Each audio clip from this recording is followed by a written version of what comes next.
Good morning, everyone. Good morning, sir. Today we're going to have an all-hands training evolution. This is our third one and our last one. So today we're going to have a very important aspect of the United States Navy that we're going to train on. Today we're going to train on both Navy heritage and tradition. So, training petty officers, please stand. Move out.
Good morning, everyone.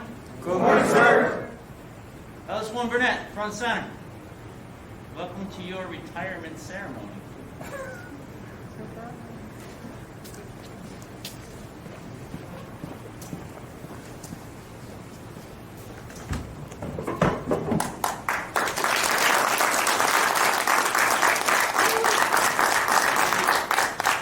Senior? Thank you, sir. It is a great honor for us to be up here honoring the long and illustrious career of LS1 Burnett. I'm going to start off by reading a poem. It's called Sailor's Rest. When my sailing days are over and I sail the seas no more, I shall build myself a refuge by the murmuring shore. As I watch the foaming breakers when the tides come rushing in, I will contemplate my life with its virtues and its sins. Where the azure of the heavens meets the undulating blue, where the sweeping, soaring seagulls flies its endless quest for food, it is there that I would rest when my work on earth is done. At the endless blue horizon, neath the crimson setting sun. So that should give you a sense of what it means when a sailor's career and sailing days are over, and what we have to look forward to. I'm going to start off by reading a short bio on LS1. LS1 Dwayne Perry Burnett enlisted in the United States Navy on March 31st, 1999 as an SK. I don't know if everybody remembers what an SK is. Some of us are probably too young, but those are storekeepers. He came in through the non-prior service Advanced Pay Grade program, the APG program, coming in as an E4. After completing his 2 weeks of difficult basic training, he was then SK3 Burnett and became attached to Naval Air Terminal 307. And that's out of North Carolina. He was there from 99 until 2005. And in 2005, he transferred to NCHB 4, Naval Cargo Handling Battalion 4. And he spent the next 8 years there.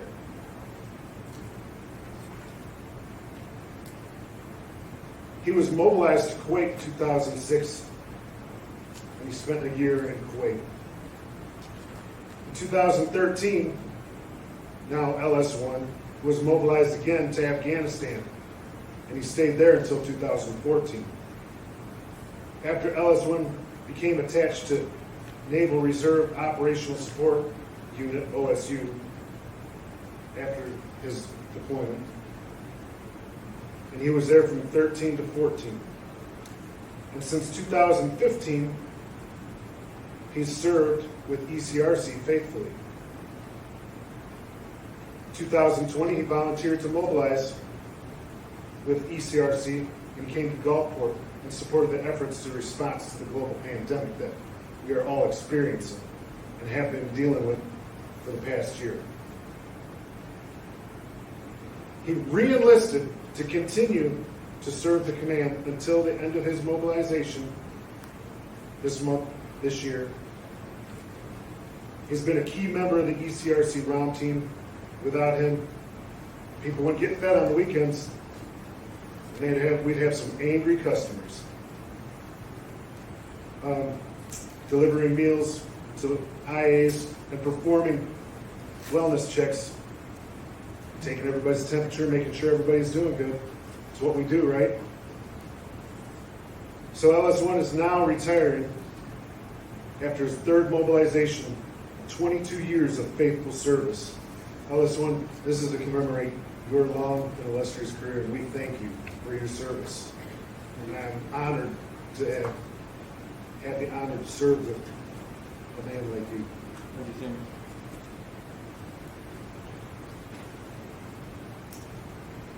H.M. Peterson, front and center.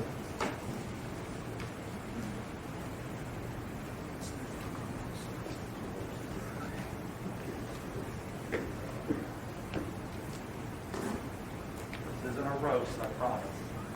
Yes, it is. Everybody hear me? Morning. So I have known LS1 Burnett, or as I call him, D. Wayne, or the old man, for about 5-6 years. So I met him at ECRC headquarters where we're all assigned as an LS2. And I didn't know that at the time he lived in North Carolina, so he would drive Friday evening once he got off work all the way to headquarters, drill all weekend, drive all the way back. And he did that every weekend for the past 5 or 6 years. Anytime there was any type of AT opportunity or headquarters needed him, he always raised his hand and gave 100%. So he and I and our other counterpart, IT1, who's not here, we all kind of had a pact. We're like, we need to do a mobilization together. That'd be awesome before we all get off, before we all retire. So rewind about a year or so ago, COVID happened. Our CO was like, hey, you guys want to go to Norfolk? We're like, hell no. We want to go to Gulfport. So we all decided, let's make a pact and go to Gulfport. So we did. So with LS1 and myself, we both have a lot in common. We're both initially from South Florida. We both like drinking and gambling. So with that, though, I'm more of a brown bourbon guy. Burnett's more of a Moscow Mule, White Russian type guy. But we do have the same gambling habits, which is good. So honestly, the big choice to come to Gulfport was because of all the casinos. So once we had a little freedom, when Bravo came around, we made a pact and we do what's called the Gulfport 500 for you NASCAR people. We try to hit every casino in one night, being responsible, get in Ubers. We don't need DAPA called us or anything right now. We're responsible. So we would do that. And once Charlie level hits, we resorted to online sports gambling, mainly UFC. So we would sit around, drink, eat, gamble online, and we just had a blast doing that. And I'm really glad to say that I was able to do this last mobilization, probably one of my last ones in my career with you, LS1. And like I said, you will be missed. If there's anything you ever need, man, just let me know. Thank you. All right?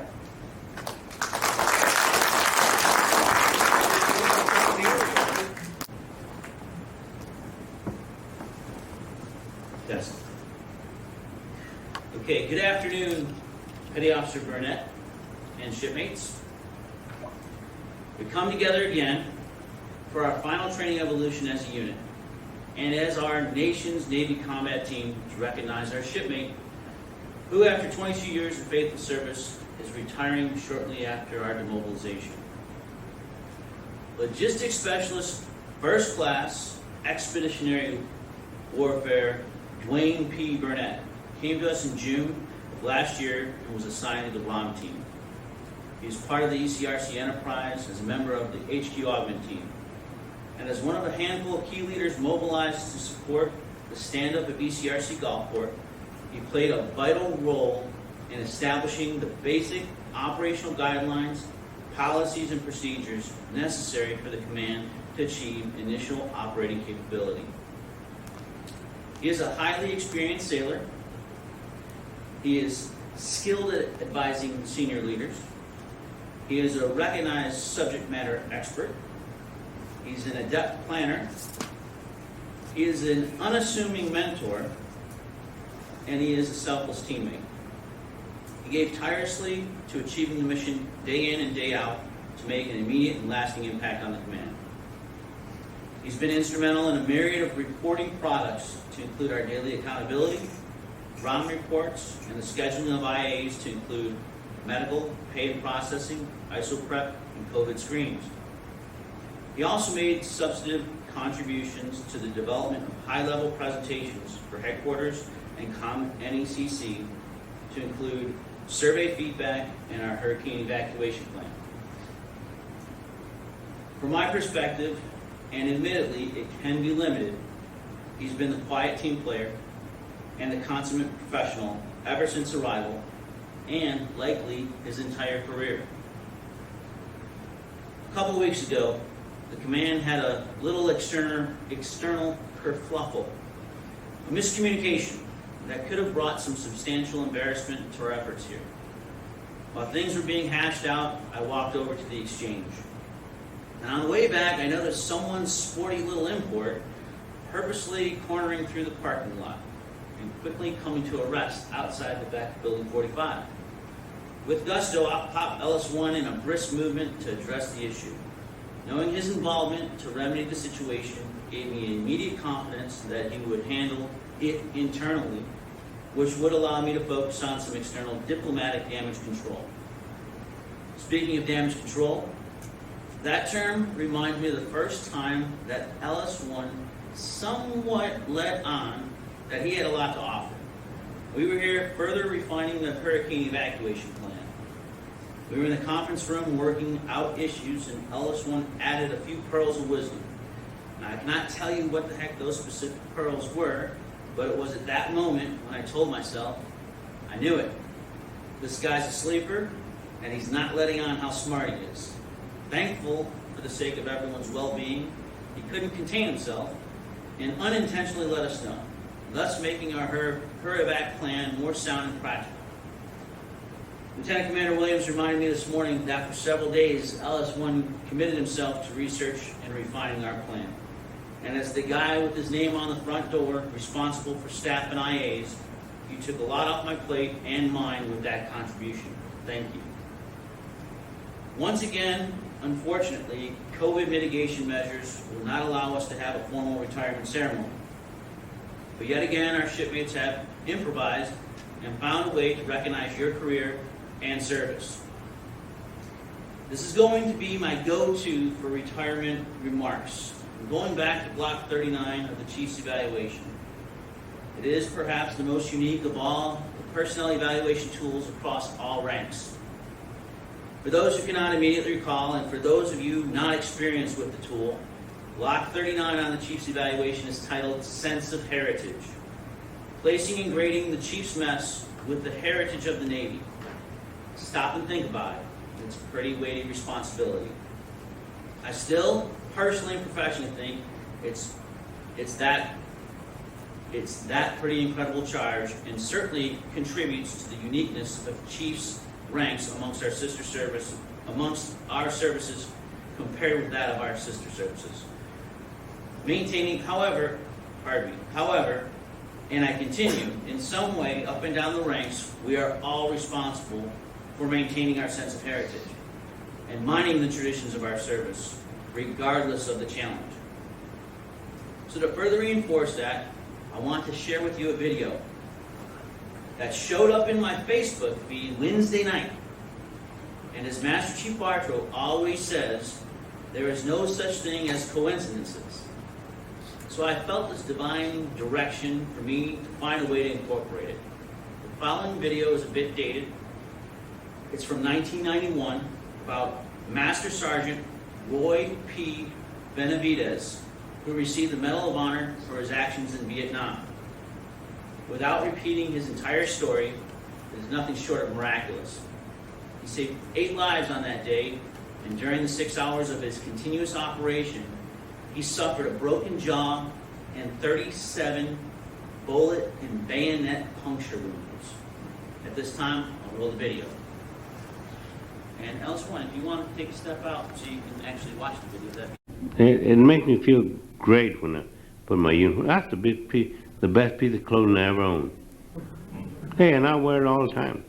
I don't care what other people think. They don't think I have civilian clothes. I don't care.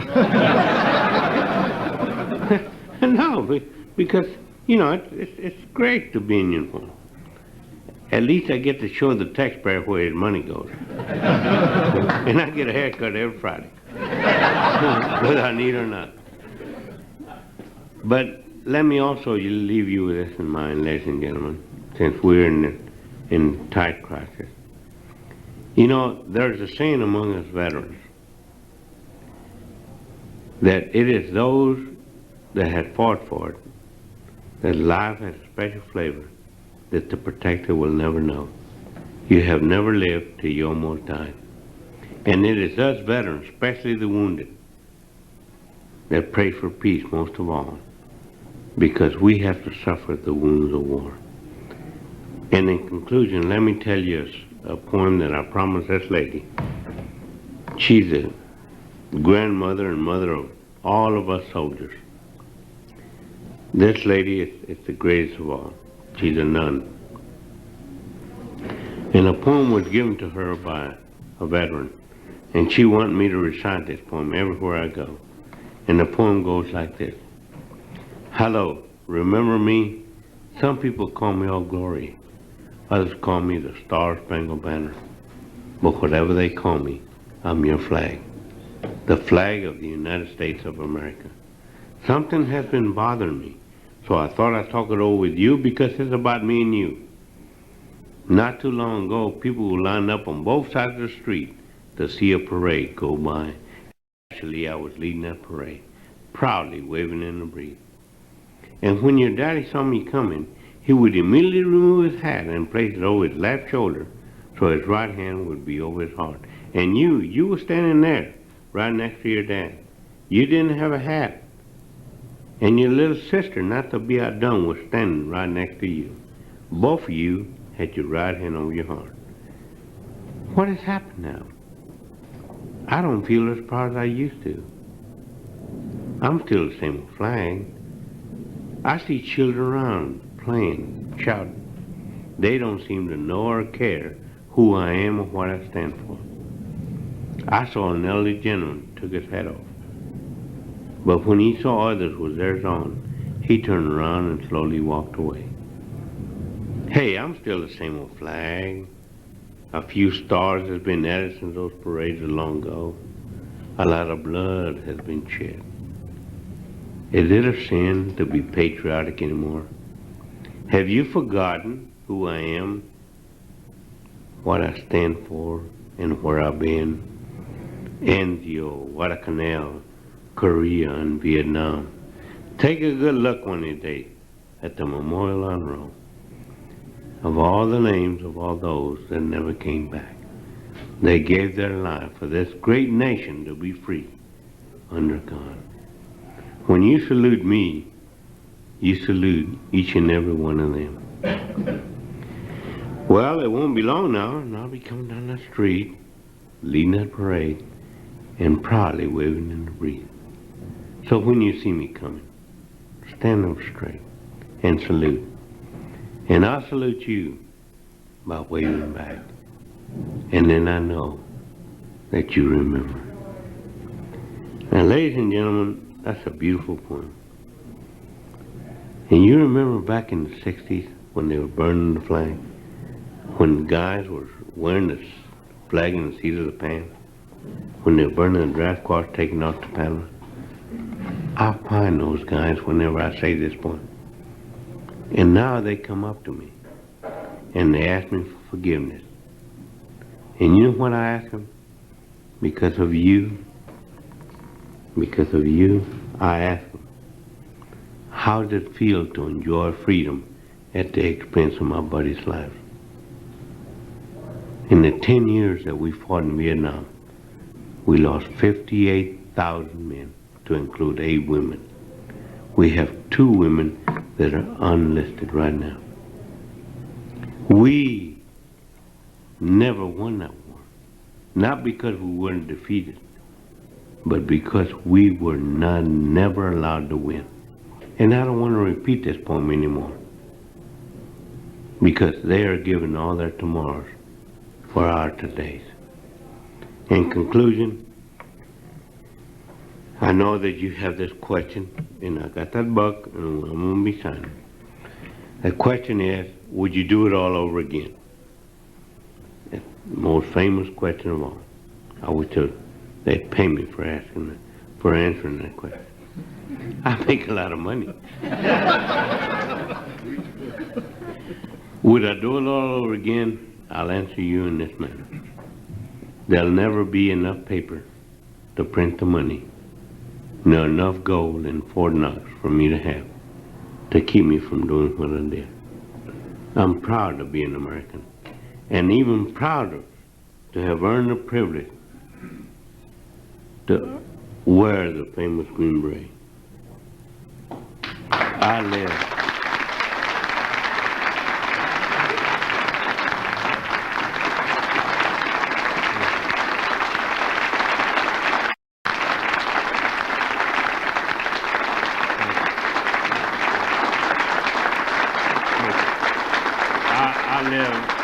Thank you very much.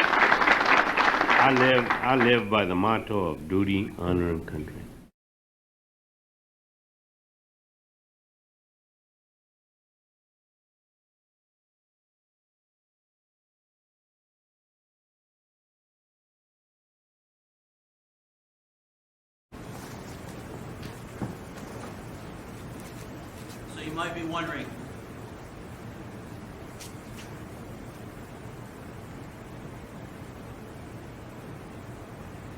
So you might be wondering, what is the significance?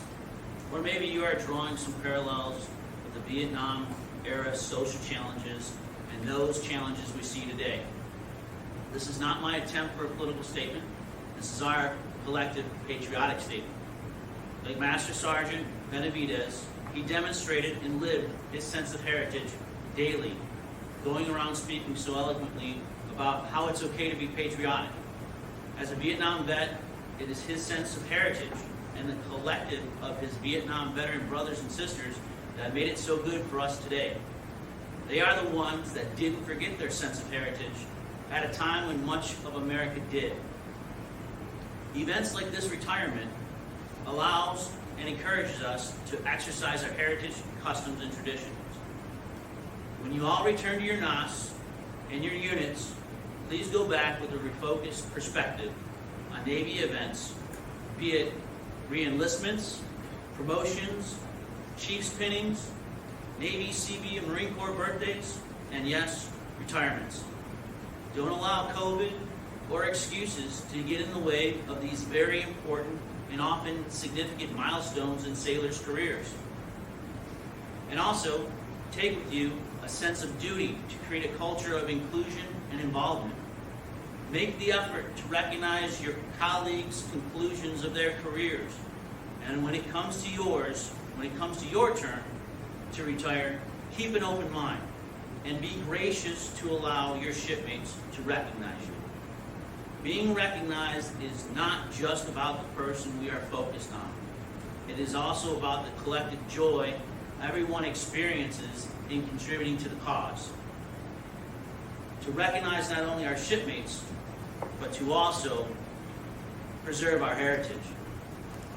So if you think that you're doing your shipmates a favor by not having some type of recognition or ceremony, you are stealing their joy.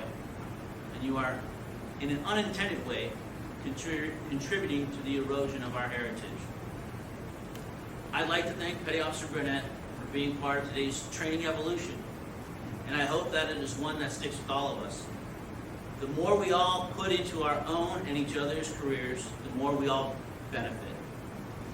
As LS1 is about to embark on a new chapter in his life and closes the one about his time in the reserves, I want to share a story about LS1 and what a professional, unselfish, team-minded kind of guy he is. Back in the fall, while preparing for E6 evaluations and knowing of his upcoming retirement, I wanted to discuss his promotion recommendation and individual trade average with him. We did this well in advance of anything ever being put on paper. We met and had a very productive conversation. And I've done this a few times in my career where I've approached sailors on the cusp of retirement and inquired if they would be willing to accept a P for promotion recommendation and a straight 3.0 for their individual trade average. I explained to LS1 and he readily understood that this would assist all of his peers by lowering my RISCA and allowing them to be more competitive for promotion. In turn, I explained how great he is in Block 43 of the eval, and that basically he is taking one for the team as he departs the Navy. I explained, I can write on you because you are very competitive amongst your peers. Or you can do this and it will help your shipmates. No surprise, he helped the shipmates. He did that in September, and he did that for the detaching eval as well. So on that note, I cannot say any more on how proud I am to call you shipmate, to recognize your years of service, and to recognize your commitment to our mission here at ECRC Gulfport. On behalf of the entire ECRC enterprise, from Det Alpha to Det Charlie, from Qatar to Sembach, Germany, we wish you the warmest regards and congratulations on your forthcoming retirement.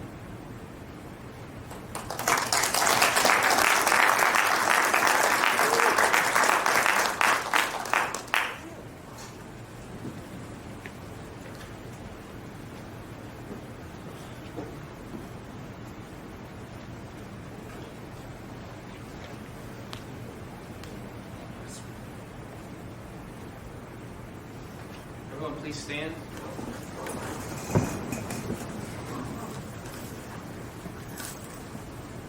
Attention to awards. This certifies that the Secretary of the Navy has awarded the Navy and Marine Corps Combination. This is happening because I'm quiet, but I'm observant. And after you've been asked 4 or 5 times about what unit you've been attached to, you kind of think something's going to happen. I was a Boy Scout, so I always try to come prepared. But, you know, they say when you're born, your mind starts working immediately and never stops until you have to make a speech. So, but I did prepare something that, You can take a mic. okay. So it's just short. It may take a minute. You want to sit down? The year was 1969. I was 3 years old, and I remember seeing a photograph of my grandfather in his dress blues pointing at a chest of gold worth $10 million. Do we have time for this? I'm going to cut to the end. I don't want to keep everybody here that long. Okay, and that's where the $10 million of gold is buried.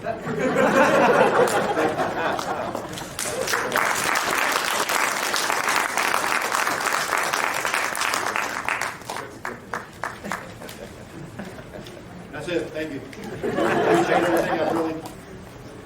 I kind of knew this was happening, but I didn't know it was going to be to this extent. But thank you. Appreciate it. Thank you. Thank you.